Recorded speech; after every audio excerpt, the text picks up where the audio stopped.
नमस्कार साथियों, एक प्रश्न रोजाना इंग्लिश में एक्सपर्ट हो जाना की सीरीज में आपका लैंग्वेज मित्र पुनीत जैन एक बार फिर तहे दिल से आपका स्वागत करता है।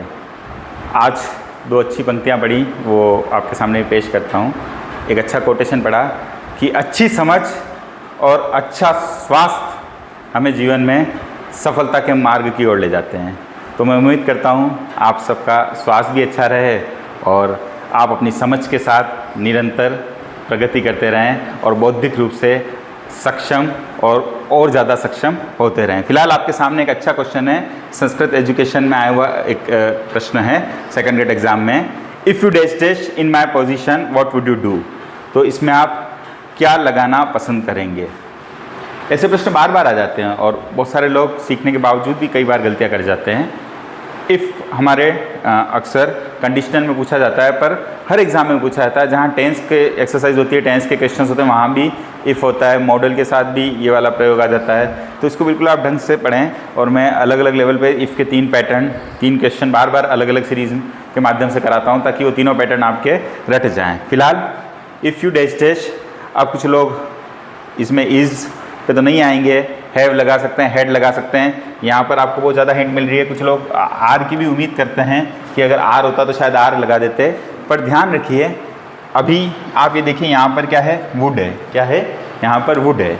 और जब इस तरह वुड दिख जाए सेकंड वाले पार्ट में, दूसरे वाले क्लोज में, तो ध्यान रखिए इफ़ का सेकंड पैटर्न है। इफ़ के 3 पैटर्न होते हैं, फर्स्ट सेकंड थर्ड। तो अलग अलग प्रश्न जब मैं आपको करूँगा तो फर्स्ट सेकंड थर्ड पैटर्न के करीब 8-10 क्वेश्चन करूँगा, ताकि 2-3 बार हो जाए तो आपको बिल्कुल रिवीजन में भी आ जाए और रट जाए। तो जहाँ आप बाद वाले हिस्से में वुड देखो और उसके बाद वर्ब की फर्स्ट फॉर्म देखो, ये सेकंड पैटर्न होता है जिसमें हम इमेजिनेशन करते हैं। तो यहाँ पर एक कल्पना की जा रही है, इफ़ यू, अगर तुम मेरी जगह होते तो तुम क्या करते। सेकंड पैटर्न में ध्यान रखना कि अगर इफ़ के बाद वाले हिस्से में वुड है तो इफ़ वाले हिस्से में या तो वर आएगा, वाज भी नहीं आएगा। यहाँ पर अगर ही होता तो भी वर आता, शी होता तो भी वर आता। तो इफ़ वाले हिस्से में या तो वर आएगा या वर्ब की सेकंड फॉर्म आएगी।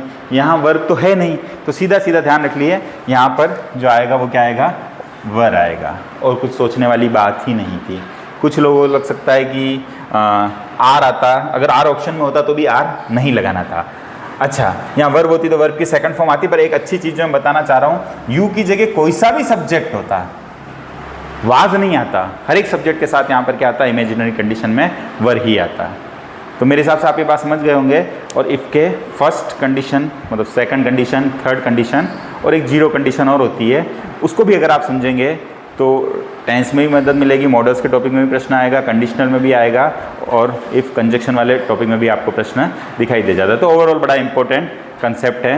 आप अपना विशेष ध्यान रखिए और इसी तरह सीखते रहिए। धन्यवाद।